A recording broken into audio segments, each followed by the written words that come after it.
রক্তলাল, রক্তলাল। জোয়ার এসেছে জনসমুদ্রে, রক্তলাল, রক্তলাল, রক্তলাল। আমাদের স্বাধীনতা যুদ্ধের অনবদ্য সৃষ্টি একটি গান। সেই গানের ছবি কি আপনারা দেখতে পাচ্ছেন? আপনার ফেসবুক জুড়ে, সামাজিক যোগাযোগ মাধ্যমে আপনি যেখানেই তাকাবেন সেখানে শুধু লাল আর লাল। এই লাল হচ্ছে দ্রোহের রং, প্রতিশোধের রং, বিদ্রোহের রং, যুদ্ধের রং। এত লাল যে সেই লালে হারিয়ে গিয়েছে এই সরকারের চাপিয়ে দেওয়া রাষ্ট্রীয় শোকের মহোৎসব।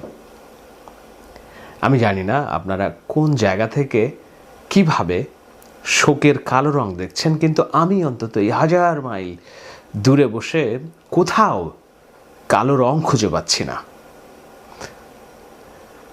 এমন লাল যে আমাদের সাংবাদিক জয় মামুন, যদিও তিনি অন্য পক্ষের মানুষ, তবুও তিনি লিখেছেন একটা কবিতা, 4টি লাইন আপনাদের পড়ে শোনাই। এত লাল আমি দেখিনি কোথাও ফুলে বা অন্তরাগে, যত লাল দেখি তার চেয়ে বেশি এই লাল চোখে লাগে। কবি নির্মল দেওগুলের কবিতার 4টি লাইন। আমরা বুঝতে পারি যে এই লাল চোখে লাগছে। এত দ্রোহের আগুন বাংলার মানুষ এর আগে আর দেখেনি, এটা আপনাকে বিশ্বাস করতে হবে। কখন দ্রোহ? দ্রোহ তখন যখন প্রায় 260টি অফিসিয়াল সংখ্যা অনুযায়ী তাজা প্রাণ চলে গিয়েছে ঘাতকের বুলেটের আঘাতে। সেই ঘাতক চারিদিকে তার বাহিনী লেলিয়ে দিয়ে রেখেছে। গত 3 দিনে অন্তত 20,000 ছাত্রছাত্রী, সাধারণ মানুষকে গ্রেপ্তার করে নিয়েছে। ঘাতকের জেলখানা এত বড় নয় যে এত মানুষকে তারা একসাথে রাখতে পারবে, তবুও তারা শেষ চেষ্টা করে যাচ্ছে। উদ্দেশ্য কি? এই যে 260 জনকে গুলি করে মেরে ফেললো, এই যে হাজার হাজার মানুষ পঙ্গুত্ব বরণ করলো, এই যে 27,000 আর্মিকে মাঠে নামিয়ে তাদের ট্যাঙ্ক, বন্দুক, বিজিবি, সোয়াত সবগুলো বাহিনী মাঠে নামিয়ে পরাস্ত করলো নিরস্ত্র জনগণকে, রাতের আধারে দরজায় যে টোকা দিল, গ্রেপ্তার করছে। উদ্দেশ্য একটাই, ভয়। ভয়ে যেন কথা না বলো। সেই ভয়কে জয় করে ফেলেছে বাংলাদেশের মানুষ। এটা বিশ্বাস করতে হবে, শেখ হাসিনার ভয়কে জয় করে ফেলেছে বাংলাদেশের মানুষ। কারফিউ উঠে যাওয়ার আনুষ্ঠানিক প্রথম দিনে, সপ্তাহের প্রথম কার্যদিবস সোমবার, যেইভাবে বিক্ষোভ হয়েছে রাজশাহী বিশ্ববিদ্যালয়ে, দেখুন তাদের স্লোগান।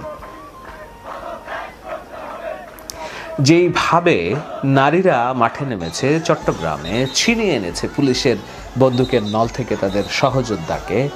আমি বলি কি, যখন নারীরা মাঠে নামে তখন স্বৈরশাসকের পরাজয় 3 ধাপ এগিয়ে আসে।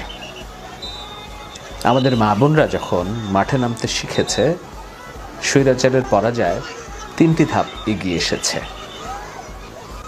শুধু কি রাজশাহী বিশ্ববিদ্যালয় অথবা চট্টগ্রাম? এই ছেলের ছবিটাকে দেখুন।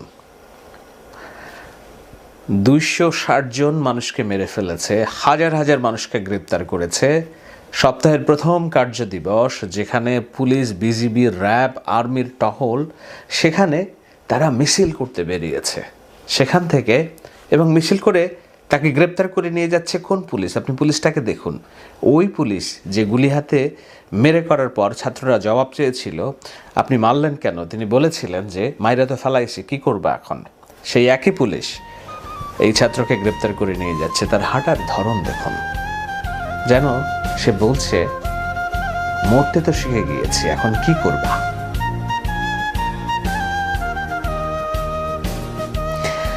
বাংলাদেশের মানুষ এত দ্রোহ এর আগে কখনো দেখেনি। এটা ইতিহাসে বিরল। আপনার ফেসবুকের পেজে যান, রক্তে লাল সরকারের চাপিয়ে দেওয়া শোকের যে কর্মসূচি, সেটা তারা ঘৃণাভরে প্রত্যাখ্যান করেছে। করে ছাত্ররা, বৈষম্য বিরোধী ছাত্র আন্দোলনের ছাত্ররা তাদের সব সমন্বয়ককে কারাগারে আটকে রেখেছে। সম্প্রতি ডিবি হারুনকে নিয়ে নানান কথাবার্তা হচ্ছে, আমি ওই আলোচনায় যাব না। এখনো পর্যন্ত তারা আটক, বন্দুকের নলের মুখে তারা বিবৃতি দিয়েছে, তাদের কোনো কর্মসূচি নেই, কিন্তু মানুষ নেমে গিয়েছে, কর্মসূচি পালন করছে। তারা বলেছে যে এটি তাদের বন্দুকের নলের মুখে জোর করে আদায় করা বিবৃতি, আমরা কর্মসূচি চালিয়ে নিচ্ছি। সেই কর্মসূচির অংশ হিসেবে আজ তারা বলেছিল যে আপনারা যার যার জায়গা থেকে রক্তের লাল রান, প্রতিশোধের লাল রং ধারণ করুন, মুখে লাল ব্যাজ ধারণ করুন। তাদের সেই ঘোষণা বাংলাদেশের কোনো টেলিভিশন প্রচার করেনি, তাদের সেই ঘোষণা রাষ্ট্রীয় গণমাধ্যম প্রচার করেনি, তাদের সেই ঘোষণা পত্রিকায় আসে নাই, কিন্তু এক অবর্ণনীয় শক্তি বিদ্যুৎ গতিবেগে চলে গিয়েছে লক্ষ থেকে লক্ষ মানুষের মাঝে। আর তাতেই সরকারের চাপিয়ে দেওয়া শোকের কালো রঙকে প্রত্যাখ্যান করে লক্ষ লক্ষ মানুষ লাল রং ধারণ করেছে। আজকের শাহেদ আলম শোর এই বিশেষ এপিসোড কালো ব্যাকগ্রাউন্ডে নয়, লাল ব্যাকগ্রাউন্ডে। এটি একটি মাহেন্দ্র খন, আপনাকে এই মাহেন্দ্র খনে বিজয়ের গন্ধ নিতে হবে। চোখ বন্ধ করে আপনাকে ইতিহাসের সাক্ষী হওয়ার প্রস্তুতি নিতে হবে। আমরা হাজারটা দিন অপেক্ষা করেছি এই মাহেন্দ্র খন দেখার জন্য, আমরা অনেক মাসের পর মাস অপেক্ষা করেছি এই মাহেন্দ্র খন দেখার জন্য। আপনাকে মনে মনে ভাবতে হবে মাহেন্দ্র খন খুবই সন্নিকটে। কিভাবে হবে, কেন হবে, কোন পর্যায়ে হবে আমরা কেউ জানি না, কিন্তু ভাবতে হবে যে সন্নিকটে বিজয়। আপনি যদি বিজয় সন্নিকটে নাও ভেবে থাকেন, আপনার চারপাশে মানুষের সাথে কথা বলুন, হাটে, মাঠে, ঘাটে, বাজারে, শিক্ষায়, ছাত্রালয়ে। আমার ফেসবুকের কমেন্টে সেকশনে একজন কমেন্টস করেছে, একজন ক্ষুদে শিক্ষার্থী, সে রাস্তায় বেরিয়েছে, মৃত্যুকে সে কিভাবে উপেক্ষা করার শিখেছে তার দ্রোহের কথাগুলো শুনুন একটু।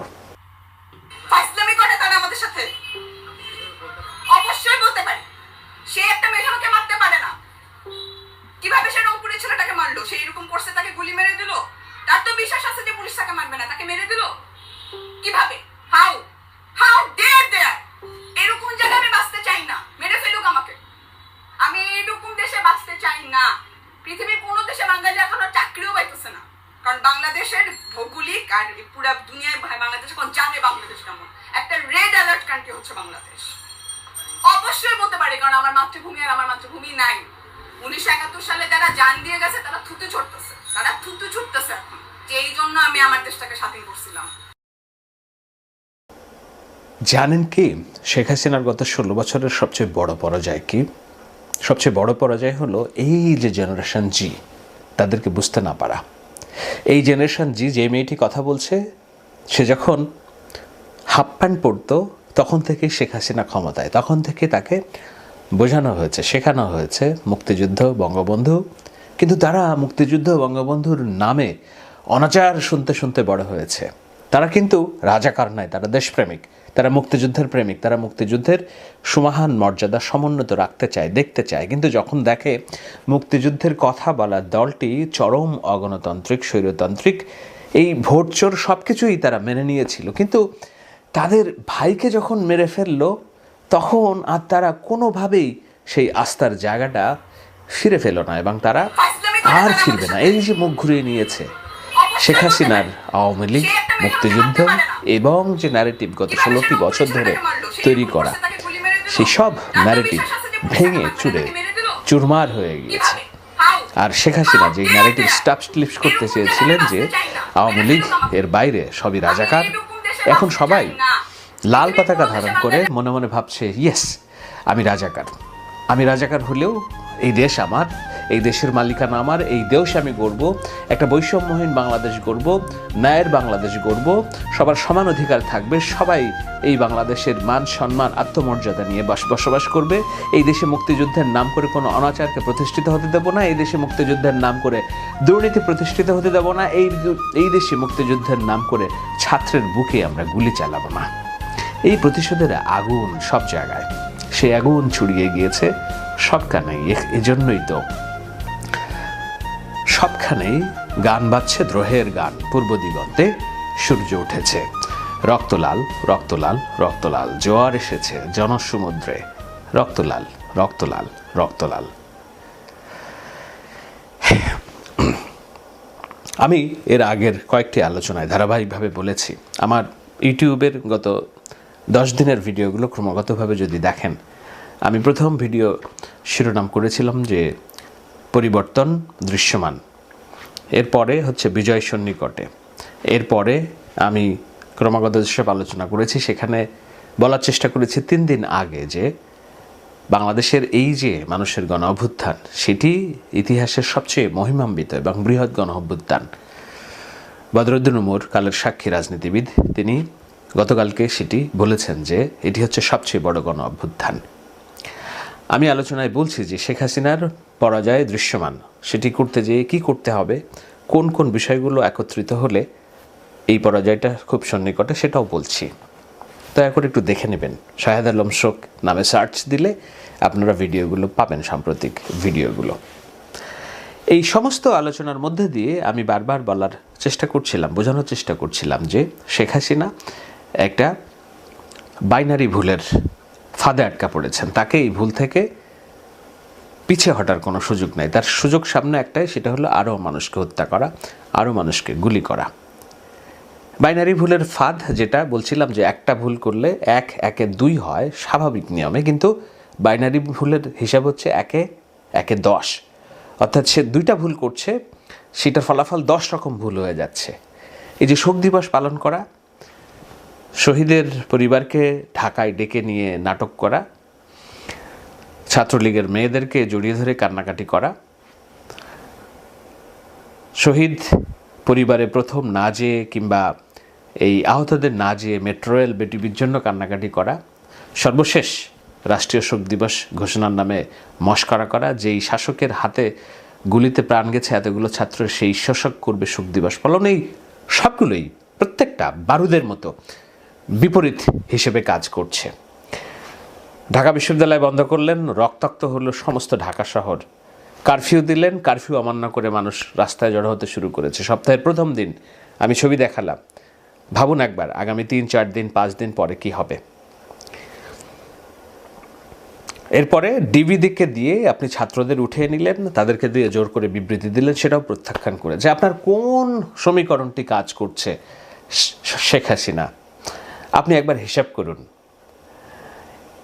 পাড়ায় মহল্লায় সব জায়গায় কবি, সাহিত্যিক, বুদ্ধিজীবী সবাই জেগে উঠেছে। বাংলাদেশে এক অভূতপূর্ব জাগরণ আমরা দেখছি, আপনি এই জাগরণের সাক্ষী। এটি হলো 24-এর গণ অভ্যুত্থান, এটি হলো 24-এর বসন্ত। আমি শেষ করব একটা আকুতি রেখে, যারা আইনশৃঙ্খলা বাহিনী আছেন, সেনাবাহিনী আছেন, তাদের পরিবার আছে, আপনাদের সন্তান স্কুলে যাচ্ছে, খেয়াল করবেন যেন তারা তার সহপাঠীর কাছ থেকে শেমিং অর্থাৎ ঘৃণার পাত্র না হয়। বাংলাদেশের সেনাবাহিনী এরই মধ্যে অনেক চরম ভুল করে ফেলেছে। তারা এই স্বৈরাচারকারীর পক্ষ হয়ে স্নাইপার এবং সরাসরি কিলিং অস্ত্র দিয়ে মানুষকে খুন করছে, যেটা ব্রিগেডিয়ার শাখাওয়াত বলেছেন যে পুলিশ এবং সেনাবাহিনী যেসব অস্ত্র ব্যবহার করছে সেগুলা মরণঘাতী, এটা আন্তর্জাতিক আইনের সুস্পষ্ট লঙ্ঘন। এই সেনাবাহিনীকে বিচারের কাঠগড়ায় দাঁড় করানোর জন্য এরই মধ্যে নানান গোষ্ঠী এবং নানান সুধী মহল তারা প্রস্তুতি নিচ্ছে, আমি জানি। আমার কোথাও যেন একটুখানি হলেও আমার মনে হয় যে এই সমস্যাটা সেনাবাহিনীকেই সমাধান করতে হবে, যেভাবে অতীতে তারা সমাধান করেছিল। সুতরাং আমি তাদেরকে একেবারে বাতিলের খাতায় ফেলে দিতে চাই না, বরঞ্চ একটা আকুতি রাখতে চাই। সেটা হলো দেশের এই প্রয়োজনে আপনার ছেলে, আপনার সন্তান স্কুল, কলেজ, মাদ্রাসায় যে শেমিংয়ের শিকার হবে কিনা, আপনার প্রিয়তমা স্ত্রী বাজার করতে যে প্রতিবেশীর শেমিংয়ের শিকার হবে কিনা, আপনার ঘরের দরজায়, গ্রামের বাড়িতে সাধারণ মানুষ গাদ্দার কিংবা শত্রু হিসেবে চিহ্নিত করে দেয়াল লিখন করে আসবে কিনা। করজোড়ে মিনতি, দেশের জন্য আপনারা একটু ভাবুন, আপনাদের গুলি যেন আর একটাও এইসব ছাত্রদের আন্দোলন দমানোর কাজে ব্যয় না হয়। সামনের দিনগুলোতে আমরা স্পষ্ট দেখতে পাচ্ছি প্রতিবাদের এই দ্রোহ আগুন। শেখ হাসিনার সমস্ত মেকানিজম ফেল করেছে। এখন শুধুমাত্র বিজয় দেখার অপেক্ষা। সেই বিজয় কিভাবে হবে, কোন পথে হবে আমরা এখনো জানি না। নিশ্চয়ই স্বতঃস্ফূর্ত গণ আন্দোলনের ধরন এটাই। আমি অনেক আগে 2024-এর নির্বাচনের আগে একবার বলেছিলাম, গণঅভ্যুত্থান দৃশ্যমান হতে 6 মাস সময় লাগে না, 3 থেকে 10 দিন। আমাদের প্রায় 10 দিন। এই 10 দিনের মধ্যেই আমরা গণঅভ্যুত্থান দেখে ফেলেছি প্রথম ধাপ। আমরা গণঅভ্যুত্থানের দ্বিতীয় ধাপে আছি এখন। সেই দ্বিতীয় ধাপে কেবলই চতুর্দিকে দ্রোহের জ্বালা। আর সেনাবাহিনী কি করবে না করবে এটা তাদের সিদ্ধান্ত। আইন শৃঙ্খলা বাহিনী পক্ষ পরিবর্তন করবে কিনা নিশ্চয়ই সময় বলে দেবে। কিন্তু একটা ভিডিও দেখলাম, ছাত্রদের আটকে রেখেছে সেনাবাহিনী, চারিদিকে স্লোগান হচ্ছে। তাদেরকে গুলি করবে সেনাবাহিনী না তাদেরকে মারধর করবে, এরকম একটা পর্যায়ে ছাত্ররা স্লোগান তুলেছে। এই মুহূর্তে দরকার সেনাবাহিনীর সরকার, এই মুহূর্তে দরকার সেনাবাহিনীর সরকার। সেনাবাহিনী কিছুটা কনফিউজড হয়ে গেল। তারা এটাকে কি খুশি হবে না এইটাকে তারা গুলি করে এই স্লোগান থামিয়ে দিবে, কনফিউজড হয়ে গেল। একটা পর্যায়ে দেখলাম যে সেনাবাহিনীর সদস্যদের কেউ কেউ এটা ভিডিও ধারণ করে এটার প্রমাণ রাখছেন। ইয়েস, বাংলাদেশের মানুষ এখনও মনে করে যে শেখ হাসিনার এই চাপিয়ে দেওয়া স্বৈরশাসন কেবলমাত্র সেনাবাহিনীর সদস্যরা যদি তারা সঠিক দেশপ্রেমের উদ্বুদ্ধ হতে পারে এবং তারা যদি বলে সরকারকে যে না, আমার গুলি আর এই সাধারণ জনতার উপরে ঝরবে না, পুলিশ যদি বলে আমার গুলি আর এই সাধারণ জনতার উপরে ঝরবে না, বিজেপি যদি বলে আমার এই গুলি আর সাধারণ জনতার উপরে ঝরবে না, আপনার কি মনে হয় শেখ হাসিনা তার এই বুলেটের শাসন চালিয়ে নিতে সক্ষম হবেন? যদি আপনি বিশ্বাস করেন যে সক্ষম হবেন না, তাহলে সময়টা আপনার। আর যদি আপনি বিশ্বাস করেন যে না, শেখ হাসিনা পার পেয়ে যাবে এবারও, তখন আপনি ওই সব সমস্ত ছাত্রদের দিকে তাকাবেন যারা মৃত্যু ভয় উপেক্ষা করে মাঠে নেমেছিল কদিন আগেও, আজকে নেমেছে, কালকে নামবে, পরশুদিন নামবে।